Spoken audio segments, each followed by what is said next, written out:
She was so excited about having us down. She was gonna meet with the tourism board. I can't wait to see you. It's gonna be like a coronation of our relationship. And like that, it was like, coming up on the Southern Charm after show.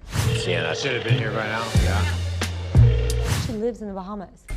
Your man is coming to the Bahamas. I'd be like at the airport picking up the friends. I think he thought, she's not answering the phone, she hates me. Right. I mean, she couldn't have been banging Shep for Granny. I mean, that's some Granny love. Oh, welcome, welcome. Would you like some champagne? Sure. Fortunately, like, I knew instantly that it was disingenuous. She's like, I'm contestant number 17. Nice to meet you. I'm not trying to ruin their relationship, but if it is It's already ruined. I think you and Shep would be a cute couple. The Southern Charm after show starts right now. Molly obviously is calling me, telling me that she's got a crush on Shep, but she's like, you know, he's tall, he's charming, he's handsome. And I'm like, are you talking about the same person?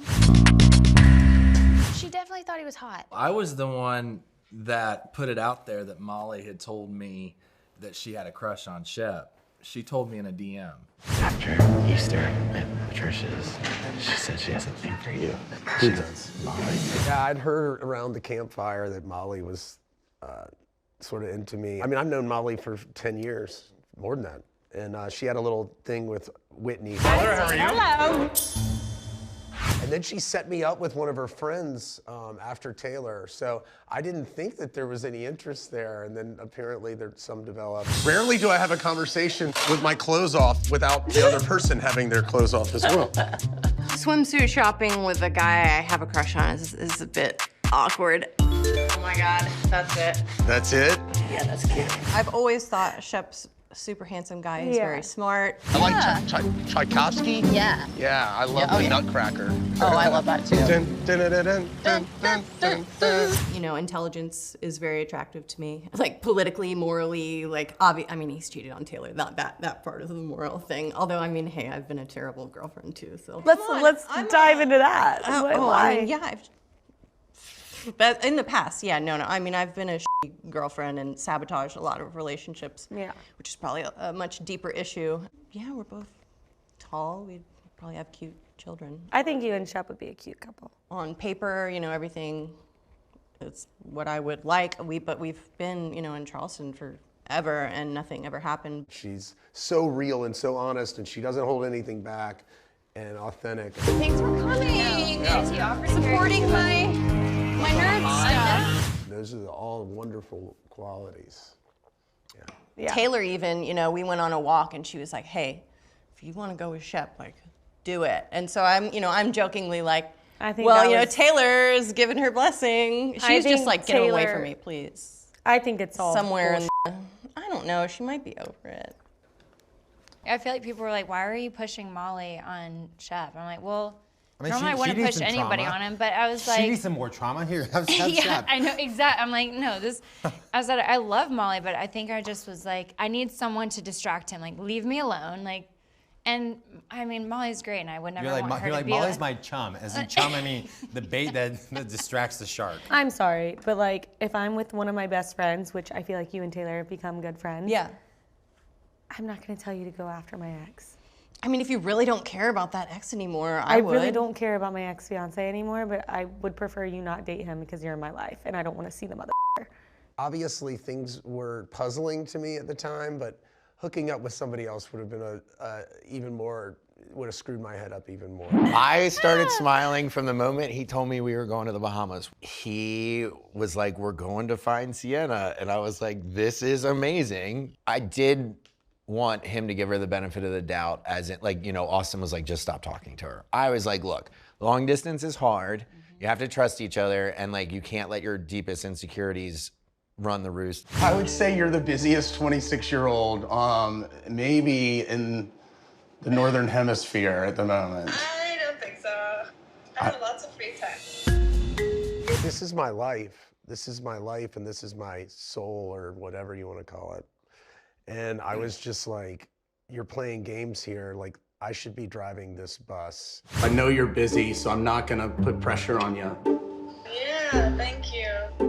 I think anyone with eyes could see that she wasn't interested in him. I mean, I hung out with him multiple times where he's trying to call her and she doesn't answer. Well, he did it in the Bahamas. Yeah, she just keeps not calling. Shep calling Sienna. Sienna should have been here by now. Yeah.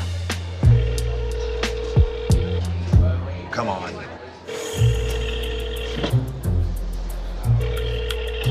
She lives in the Bahamas. Your man is coming to the Bahamas. I'd be like at the airport picking up the friends. I'd be doing everything. I think he thought she's not answering the phone. She hates me. Right. She went to South Africa and didn't call him. Then she went to Cuba, didn't call him. Sienna was in Africa, and then she was flying home, and like after that, I don't hear anything. And I said, I don't like not talking to you because I love you. Oh. And then we went to the Bahamas, and she didn't greet us at the airport. No, but she sent the band, which was cool. That was cool. I think they do that when you get there. They probably just do that anyway. 1000%. I just went to St. Thomas and they had all the little Did they players. really? And Sienna was We were nowhere like, to be look, found. Sienna sent these people to play for us. They're like, no, this is standard. No, that Every is person who comes literally through when here you gets land. it. I've gone to the Bahamas so many times. Like that happens every time I go to the airport. Whoops. I don't care about what Shep has going on in his life, nor the relationships. Being there, and being in it, you kind of have to talk about it. Sure. But I was like, I'm not here for Shep and Sienna's relationship. I'm here to make amends with Madison and Vanita. Salley, get out of here. Molly, you're great. But I was like, I don't care about like what's going on. I don't care about Austen or Craig or Shep and Sienna. And so I found it entertaining at that point. I was just watching. I was a spectator. I felt incredibly bad for you. Like, I'm not trying to be, heartless here, right? But like, for me, it's making Feeling bad for someone's a good thing. It's making me like, anger kind of towards her. I'm like, why do all this then? Like, why did you do all this? Like, why? One of the guys told me that she contacted Whitney before she contacted Shep. I didn't know any of this. Yeah. Which indicates to me that, Yeah. There was another intention there, It wasn't just an organic meeting with her and Shep, it seems like. I wouldn't think so, by the sounds of this. Okay, so this is how it goes. Okay, so Miss Sienna's on Raya, and she's like scrolling, and she sees Whitney, and Whitney was like, I'm good. Sienna and him used to talk on Raya before Shep. Oh, really? Wait, what? I didn't talk about it. She just liked me first. And then she goes to Shep, and then Shep's like, oh, she's a pretty girl. I'll take it. And she is pretty, yeah. So she's a fan of the show? Yeah. I think her grandma was like the big fan, and she was just like, I want you to go doing do that for her this. granny. And honestly, like, I mean, she couldn't have been banging Shep for granny. I mean, that's some granny love. I mean, I don't know. Shep was so infatuated with Sienna that it was hard for him to pay attention to anything else. That's wild to me. Yeah, but like you knew more than me because I hadn't met her yet. So you were always like suspicious. I mean, my theory the whole time was he has never been as happy as he was when he was with Taylor. Give Craig kisses. Craig. And he's chasing that relationship. Like he wants that feeling again. And he met a girl that he like could see work in his head and he was like, I need this to work so I can be happy again. I'm not trying to rock the boat. I understand that there's trouble in paradise. no pun intended. But and I got quite angry about it. She was supposed to come with my whole family to Italy. And we were gonna go see Coldplay in Milan and then go meet my family in Positano. Is that not a relationship? I mean, who does that? Who makes that plan?